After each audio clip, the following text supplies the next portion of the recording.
cantar con alegría, cantarles con el alma, con todo el corazón.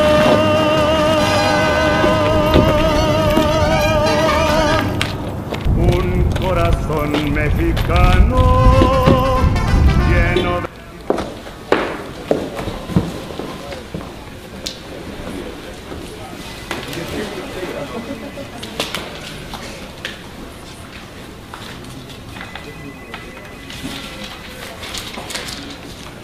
Can you give us over? Yeah, that's me. Hi, nice to meet you. Nice to meet you Thanks for too. coming. What's going on? Alright. So, by the way, would you like a cup of coffee? Yeah.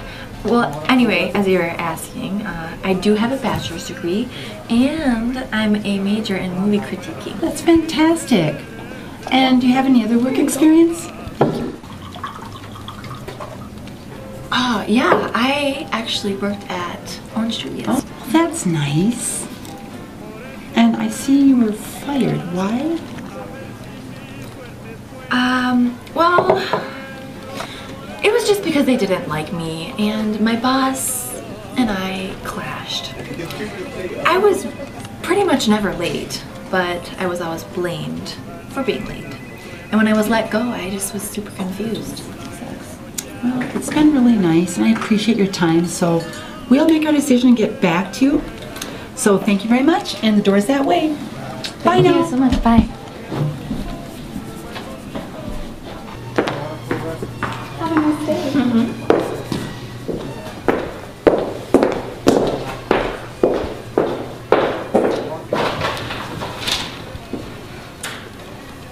You would be Mr. Valdez? Valdez. Oh, good. We're just going to go right on down to my office. Thank you.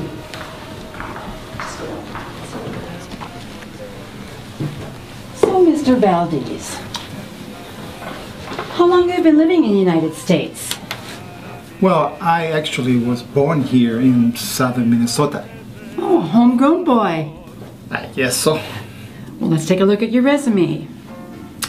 Okay, so I'm just guessing you've worked somewhere else.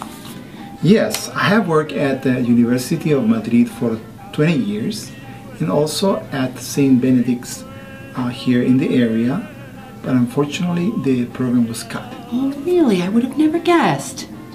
Excuse me, I think that just because I'm Hispanic, you wouldn't have guessed that I was a professor at University No, of not Madrid. at all. You must have misunderstood me. I mean, you are qualified for the job opening according to your level of education and experience, but it's like since the job calls for quite a bit of interaction with the public, you know, on face-to-face and on the telephone. Well, you speak English, however, you have a rather strong accent. But I'm speaking to you just fine. I just don't find this fair at all.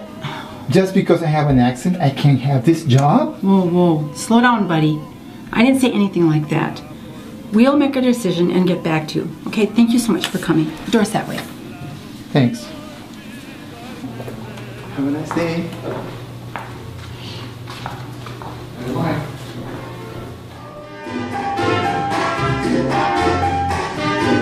Por eso vengo a buscar, a ver si mi suerte es buena y me encuentro.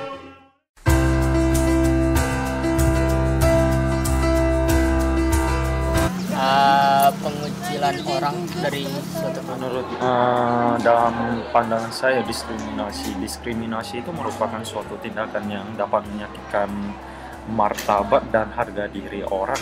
Dalam pandangan saya, dimanapun yang saya tahu bahwa dalam kalangan masyarakat diskriminasi itu dalam masyarakat kebanyakan terjadi pada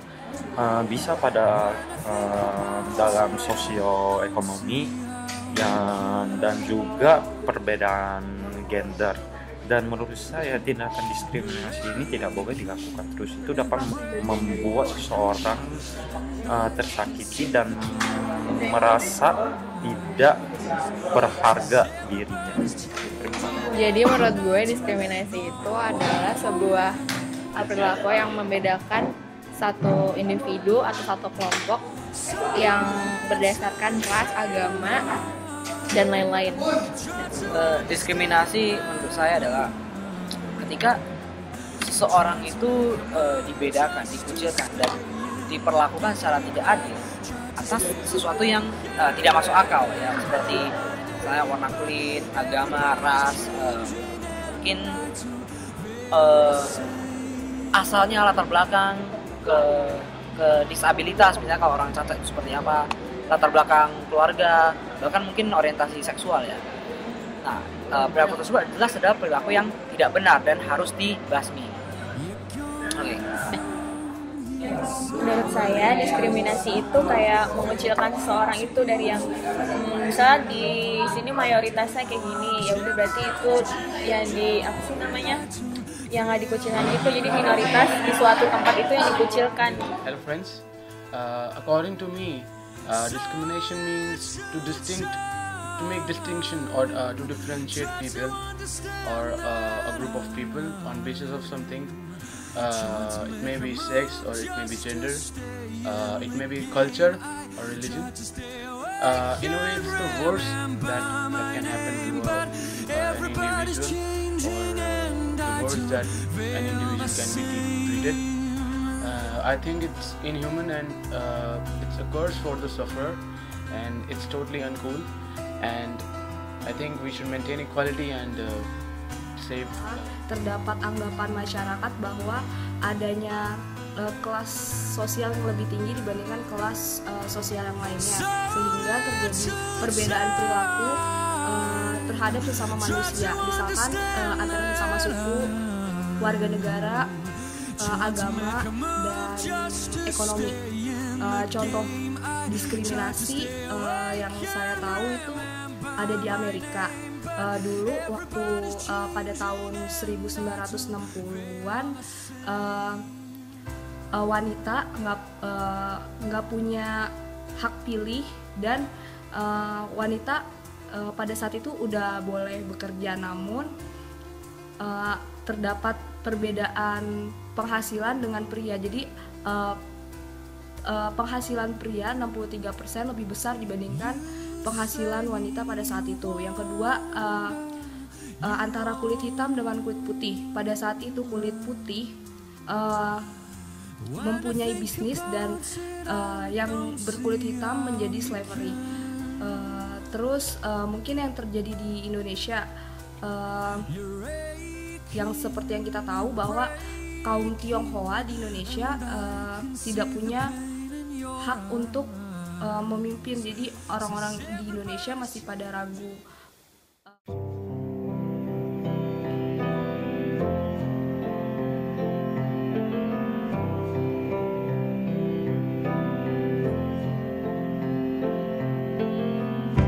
Imagine there's no heaven. It's easy if you try. No hell below us, above us only sky. Imagine all the people sharing for today.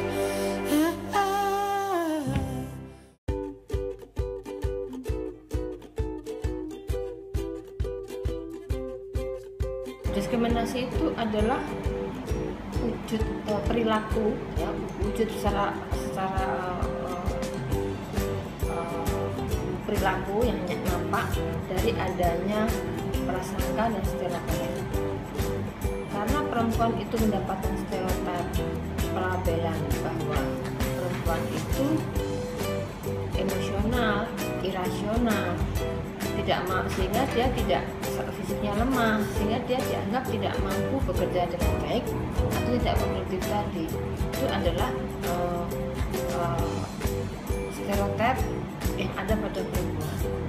Stereotip yang muncul tadi pada yang diyakini sebagian besar oleh laki-laki, stereotip itu adalah penggambaran bahwa penggambaran jelas namanya benar.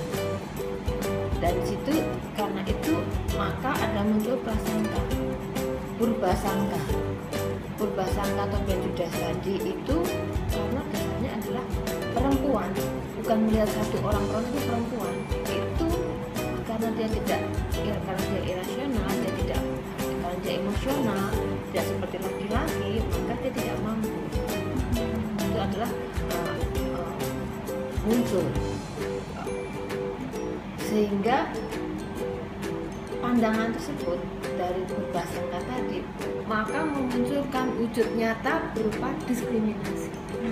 Jadi diskriminasi adalah perilaku yang nyata. Kita mendiskriminasikan, membeda-bedakan laki-laki dan perempuan dalam pekerjaan itu. Perempuan akan diberi pekerjaan seperti kodratnya perempuan yang menjadi lemah, irasional, maka pekerjaan dia tidak bisa untuk decision making. Bukan sebagai decision maker perempuan itu, bukan sebagai leader ya, karena perempuan tidak mampu, dia lemah, dia harus dilindungi, diayomi, ya perasaannya lebih utama daripada hasilnya. Itu semua berawal dari stigma tadi kan. Maka ketika itu dibawa ke dalam dunia kerja, maka perempuan akan mendapatkan pekerjaan-pekerjaan tertentu yang feminin tadi, terkait dengan berarti ada segregasi, pemisahan pekerjaan itu. Sebetulnya pekerjaan tidak punya jenis kelamin, sehingga siapa perempuan pun bisa bekerja apa saja. Tapi memang tidak dipungkiri itu adalah pemahaman, memang itu adalah stereotip yang ada pada sebagian besar masyarakat kita, baik laki-laki maupun juga perempuan. Sehingga karena perempuan merasa dirinya itu adalah pelajaran seperti tadi, stereotip tadi, penggambaran seperti tadi, maka dia memposisikan juga laki-laki juga begitu. Tapi kalau perempuan berani tidak mengikuti seperti itu, tidak mengikuti itu, kan stereotip itu tidak selamanya benar. Berani melawan itu, ya dia bisa berkompetisi dengan laki-laki, bahwa dia menunjukkan bahwa dia tidak irasional, bahwa dia emosional, tapi dia rasional pun, dia pun juga bisa tegas, asertif dan sebagainya. Itu karena itu perilaku nyata tadi harus lama-lama diwujudkan, sehingga diskriminasi itu lama-lama akan berkurang. Sebetulnya kalau kita mengacu kepada kemudian ILO kan 80, konvensinya ILO 85 kalau nggak salah ya, kan itu sudah tidak ada perbedaan, tidak ada diskriminasi lagi. Ya, Kartrin coba lihat aja di ILO berapa konvensi ILO tentang diskriminasi, Anda coba searching. Dia sudah tidak membedakan lagi. Tapi pada prakteknya tidak semudah itu, ya. Karena semua itu berawal dari masyarakat memposisikan perempuan ada subordinasi. Laki-laki ada sebagai leader, perempuan sebagai koordinatornya di bawah. Ya, oleh karena itu kedudukan perempuan tadi dalam budaya yang tidak bisa mudah diubah itu perlahan-lahan dengan kita semua. Kalau kita semua perempuan itu sekolahnya tinggi, pendidikannya tinggi, menggunakan rasional, ya, karena pendidikan itulah sebagai tempat untuk kita mulai mengikis hal-hal seperti itu. Ketika kita mampu, kita kompeten, kita berkompetisi laki-laki, maka kita bisa menyejajarkan sejajar tadi, maka kita bisa lama-lama diskriminasi itu akan hilang. Caranya lama-lama menghilangkan diskriminasi dengan bukti yang nyata. Melalui apa? Bahwa memang regulasi itu penting. Regulasi ada, tapi regulasi itu karena regulasi itu sumbernya di mana sih? Ada di MPR kan? DPR kan menghasilkan DPR regulasi kan DPR semua mayoritas laki-laki, tapi lama-kelamaan diberi kuota perempuan bisa masuk 20, sehingga yang mengambil keputusan membuat undang-undang lama-lama dalamnya ada perempuan, ya kan? Jadi perempuan juga ikut menyuarakan dirinya. Lama-lama aturan itu berkembang sesuai dengan aturan yang juga ada, juga melihat dari kondisi di lapangan aturan, tapi kalau lapangan tidak mendukung kan sama saja. Jadi kita juga harus dengan perempuan yang tinggi yang semakin banyak tadi, semakin gapnya makin kecil, maka undang-undang akan melihat juga di lapangan, ya kan? Kalau undang asuhan dia akan ditolak kan, nggak? Masyarakat kan sudah kritis juga, pendidikan sumbernya, maka kita harus pandai, perempuan harus pandai. Ya, tapi kembali lagi masyarakat tidak semua itu masalah urban, tapi kalau di rural kan tidak demikian. Pasti berawal ya, karena tadi ada masih pandangan laki-laki perempuan itu nomor 2, sehingga kalau punya makanan yang sehat, gizi edukasi yang baik, maka yang pertama diberikan adalah untuk anak dan untuk ayah. Laki-laki sekolah dulu, perempuan tidak, belakangan. Nanti kalau punya uang lebih baru perempuan diberi kesempatan untuk sekolah. Seperti itu. Tapi kalau laki-lakinya bodoh, perempuannya pintar, masa akan diberikan untuk yang bodoh laki-laki, ya kan? Nanti malah sia-sia uangnya. Sehingga lama-lama itu harus dikurangi, ya. Sehingga ada semacam pandangan atau ya stereotip kalau perempuan itu hanya bekerjanya di dapur, di rumah tangga domestik saja, itu lama-lama harus dihilangkan, ya gitu. Jadi seperti itu. Ibu, kalau tadi kan itu kan diskriminasinya lebih ke gender ya Ibu ya. Tapi kalau misalnya diskriminasi di lingkungan pekerjaan itu ada nggak sih yang selain gender gitu? Misal Berawal dari gender. Oh, jadi semua itu berawal dari ya, nggak hanya misalnya kalau ras sementara gitu, segala macam. yang terlihat kan nyata itu, tetapi kalau selain diskriminasi selain gender adalah etnis tertentu tidak bisa masuk tidak bisa masuk dalam bidang pekerjaan tertentu. Sumbernya semua adalah dari, sehingga kita lihat PNS itu mayoritas 99% itu adalah bukan etnis Tionghoa, itu diskriminasi etnis. Tidak ada undang-undangnya aturannya, tapi itu stereotip yang muncul, yang berkembang, tapi tidak ada. Tapi dan sekarang buktinya ketika memang contohnya ketika gubernur DKI itu adalah orang etnis Tionghoa dan memang juga dia agamanya Kristen, maka agak di luar mainstreamnya.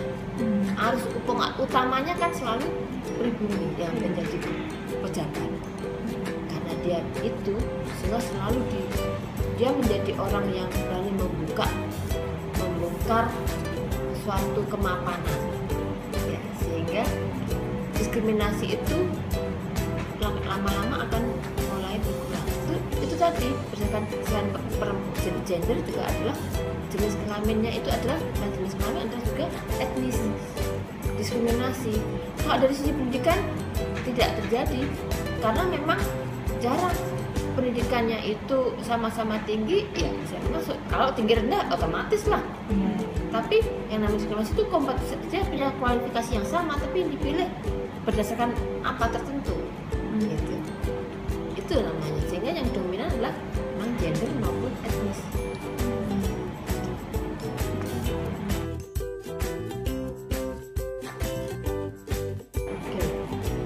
Diskriminasi itu sumbernya karena ada isolasi, pengucilan, atau istilah lain marginalisasi, dipinggirkan gitu ya. Karena dipinggirkan dari sisi pekerjaan, tenaga kerja perempuan dan laki-laki gitu ya. Ada juga dipinggirkan karena perempuan bukan di publik, ruang publik, tapi di domestik. Atau karena ada semacam dikucilkan karena ada feminisasi pekerjaan. Perempuan itu pekerjaannya bagian-bagian tertentu clerical itu ya, administrasi, karena perempuan itu lebih care kan ya, ada sifat caringnya, nurturance-nya itu, sehingga perempuan pekerjaannya di sana. Kan mau tidak mau ada pemisahan yang perempuan itu ketika dia pandai, dia bisa juga di bagian yang bukan clerical administratif, tapi dimasukkan aja ke sana. Jadi itu sumbernya. Jadi isolasi, pengucilan itu sumber dari diskriminasi. Gitu ya.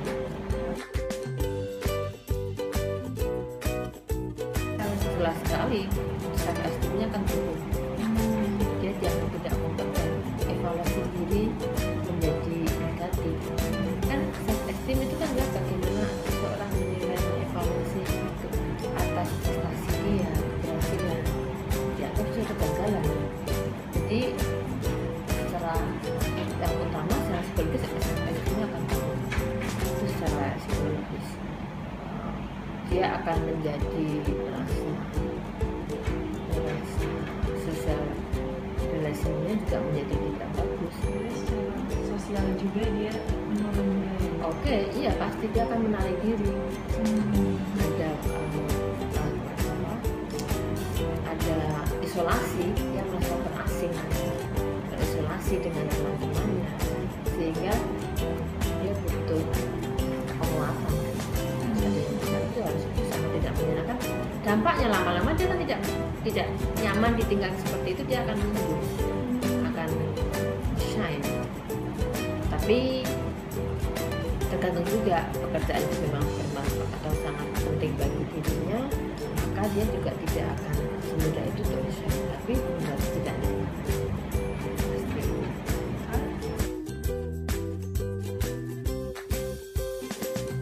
Oke, masyarakat kota itu karakteristiknya apa sih? Kan dia adalah masyarakat yang terdiri dari berbagai etnis, golongan, bisa kategorinya bisa etnis, sosial, agama, semua ada di masyarakat kota. Sangat variasinya tinggi, jadi sangat beragam. Sehingga kemungkinan terjadi diskriminasi juga ada, tapi bagi kemungkinannya untuk menghasilkan diskriminasi juga ada. Dasarnya apa dulu yang diskriminasikan ini? Berdasarkan apa? Menggunakan gender? Saya pikir di daerah, bukan di perkotaan pun juga bisa terjadi gender, itu bisa. Tapi kalau kita bicara tentang karena keragaman tadi itu ada etnik, bisa saja terjadi. Kalau berkaitan dengan gaya hidup, saya nggak ngerti banyak kan gaya hidup.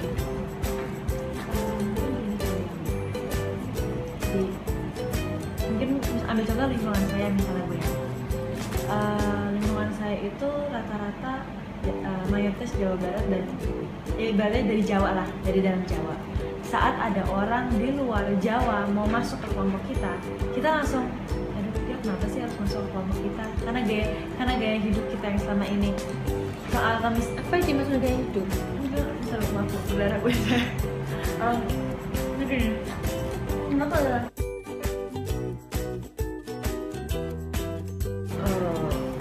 Mungkin yang dimaksudkan diskriminasi ini terkait dengan proses hukum, dikaitkan dengan diskriminasi di masyarakat perkotaan.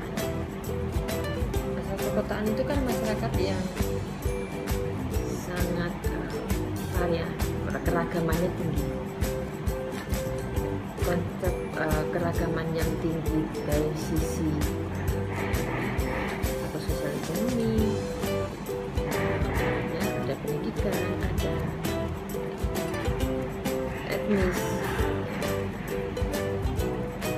sehingga itu juga akan menjadi sumber munculnya diskriminasi. Namun juga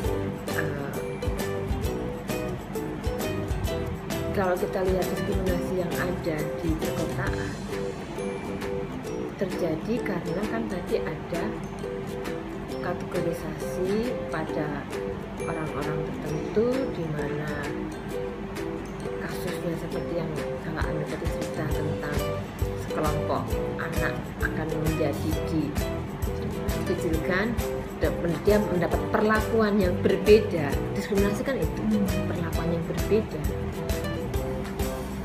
karena ada kelompok mayoritas dan kelompok minoritas. Sehingga kalau konteksnya di sini dengan ketika ada suatu peristiwa terjadi diskriminasi dan akan diproses hukum, ya itu bagaimana dampak-dampaknya pada orang, dampaknya bagi orang yang mengalami secara hukum. Itu saya tidak melihat lebih melihat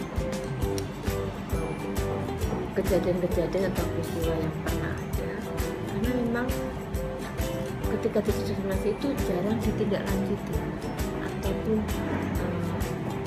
mungkin orang merasakan diskriminasi tapi tidak berani untuk mengungkapkan karena mungkin melihat orang sudah helpless dulu, tak berdaya dulu, ya, sehingga tidak akan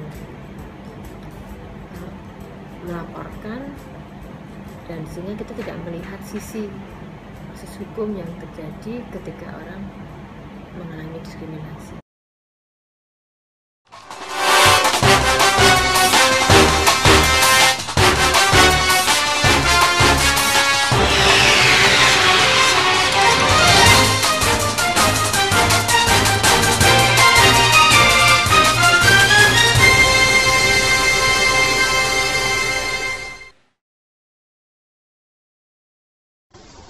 Ya, saya sangat merasakan diskriminasi pekerjaan di perusahaan tempat saya bekerja sekarang. Untuk bentuk diskriminasinya itu seperti ras, atau Anda keturunan apa yang sama dengan bos, itu sangat terasa diskriminasinya. Sebenarnya pernah ada protes kepada bos, tetapi setelah beberapa minggu kemudian yang mengajukan protes itu dipecat. Jadi saya untuk protes, ya saya pikir-pikir, saya nggak mau kehilangan pekerjaan. Ya, bos saya menanggapi protes seperti itu cuek-cuek saja. Ya saya bisa berbuat apa, saya nggak punya hak di situ. Yang punya perusahaan juga bos saya. Ya, saya hanya bisa diam saja. We are young, we run free, stay up late, we don't sleep, got our friends, got the night, we'll be alright. Tonight you won't be by yourself, just leave your problems on the shelf. You won't wanna be nowhere else, so let's go. We got the club light, and all the girls saying.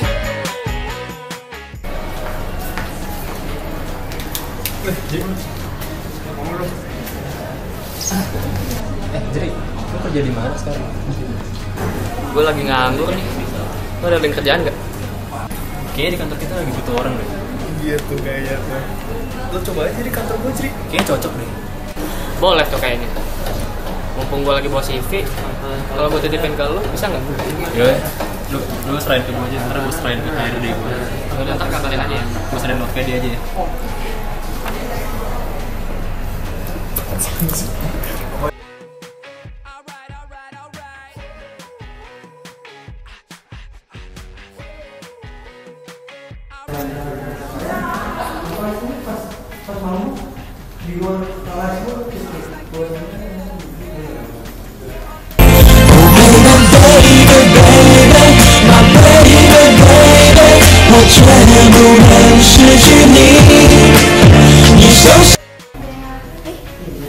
Kok di sini? Sama, gue juga. Lo ngelamar di sini juga? Iya, Jadi apa? marketing. Oh, marketing. Iya. Lu bagian apa? Tahu sih, soalnya kemarin gue nitip CV sama temen gue. Jadi masih belum tahu gue bakal taruh di bidang mana. Ada orang dalam ya? Karena bukan orang dalam sih. Cuman kemarin gue nitip CV sama temen gue. Jadi ini juga belum tahu bisa masuk apa enggak. Mudah-mudahan aja masuk.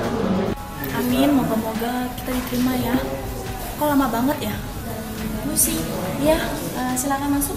Udah dipanggil untuk interview. Iya.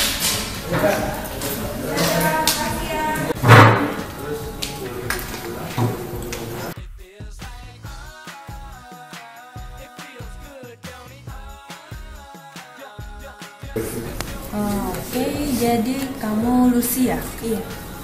Sebelumnya udah ada pengalaman kerja belum ya di marketing? Sudah, Bu. Lucy, motivasi dan komitmen kamu untuk masuk perusahaan ini apa ya? Motivasi saya masuk perusahaan ini yaitu saya melihat perusahaan ini memiliki prospek yang lebih baik untuk kedepannya. Komitmen saya akan lebih royal dan juga berusaha mencari target yang ditentukan.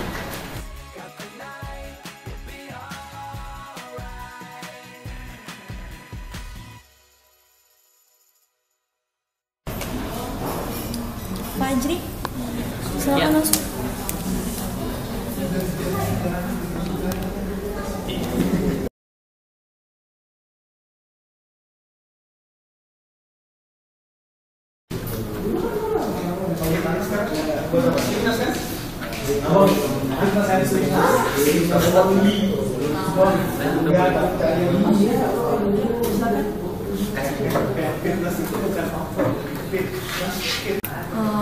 Oke, Fadri. Jadi saya lihat di CV kamu itu belum kamu tulis ya. Kamu pengen masuknya di bagian apa? Waduh, belum Mbak. Soalnya kan saya nitipin CV saya ke teman saya Mbak. Jadi saya belum tahu di bidang apaan. Jadi saya bisa dong masukin kamu ke bagian apa aja, termasuk OB. Apa yang harus aku lakukan untuk membuat kau mencintaiku? Segala upaya telah kulakukan untukmu.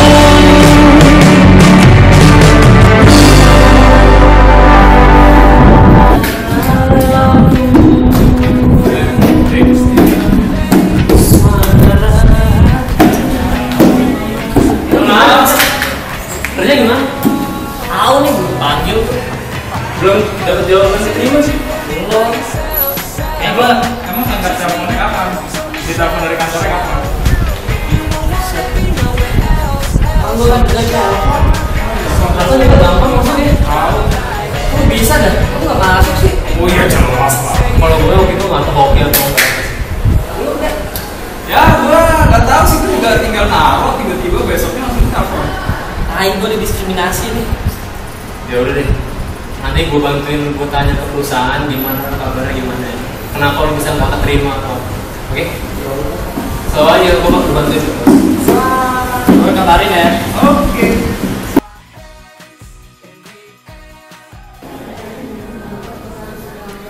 Permisi Pak, saya boleh laporan dari divisi HRD. Ya. Ya, jadi Pertama yang ini CV-nya Fadli. Dia itu memenuhi kriteria Pak, seluruh kriteria dari kita. Tapi sayangnya dia pribumi. Nah kalau yang ini namanya Lucy Pak. Dia itu kriterianya kurang, tapi dia keturunan Tionghoa Pak. sudah berapa lama sih nih kamu kerja di perusahaan saya? Kurang lebih 5 tahun Pak. Oh, udah 5 tahun gitu. Udah 5 tahun kerja sama saya dan masih nggak tahu kamu moto saya apa? Hah? Moto saya itu I love Chinese, you know? Maaf Pak, saya cuma mau ngasih saran. Bukannya untuk kebaikan perusahaan, lebih baik kita nggak ngebanding-bandingin. Kamu mau ngatur-ngatur saya? Kerja kamu di sini itu cuma sekretaris, ya. Tugas kamu di sini cuma bantuin kerjaan saya, bukan ngatur-ngatur saya. Jadi kalau kamu mau ngatur-ngatur, silakan aja kamu buka perusahaan sendiri, oke? Nah, sekarang saya sibuk banget. Jadi keputusan saya itu tetap ya, si Fadri nggak saya terima dan si Lucy saya terima. Nah, kamu silakan keluar aja, ya.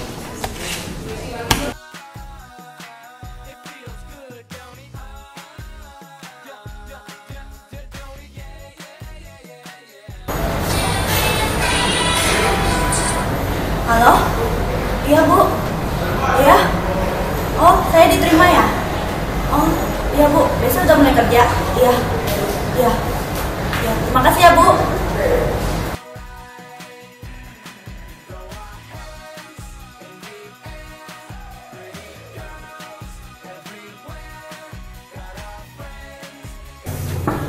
So,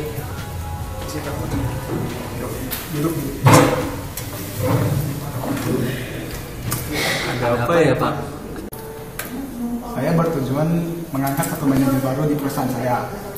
Dan yang saya pilih itu adalah Pak Peder.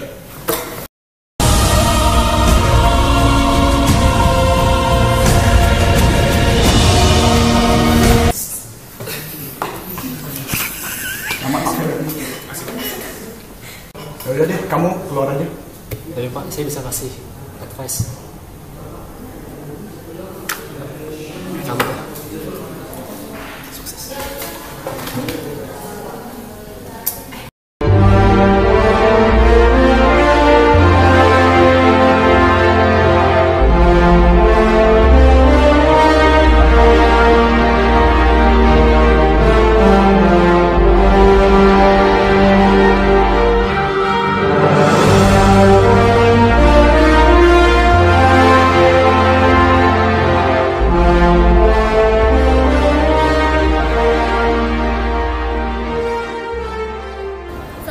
pemirsa, saat ini saya akan mewawancari seorang pemuka agama terkenal di Indonesia.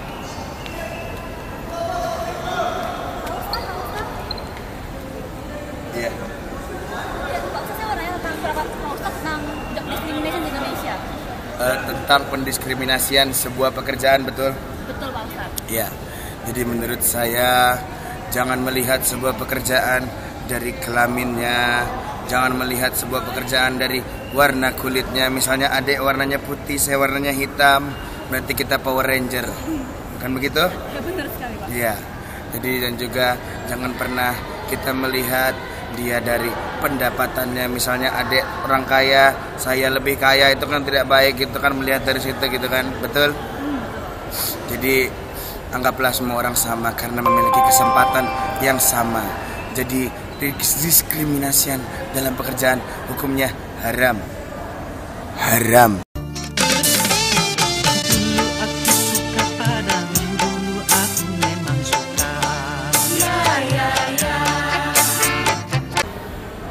Berarti kesimpulannya diskriminasi itu adalah sangat dilarang ya di Indonesia. Dilarang. Sebenarnya bukan hanya di Indonesia, Dek. Agama saya mengajarkan sangat tidak menganjurkan. Sebenarnya semua agama tidak menganjurkan untuk melakukan diskriminasian pekerjaan. Terima kasih Bapak. Mari bersama-sama kita berdoa semoga orang-orang di luar sana mendapat pekerjaan yang baik. Amin. Amin. Semoga tidak ada diskriminasian kerja di luar sana. Amin. Amin. Semoga saya bisa punya pacar. Amin. Amin Pak Ustadz. Amin. Terima kasih Pak Ustadz. Terima kasih. Jadi sekian wawancara saya dengan pemuka agama terkenal itu. Edi Agustin, Edi Cahyo melaporkan.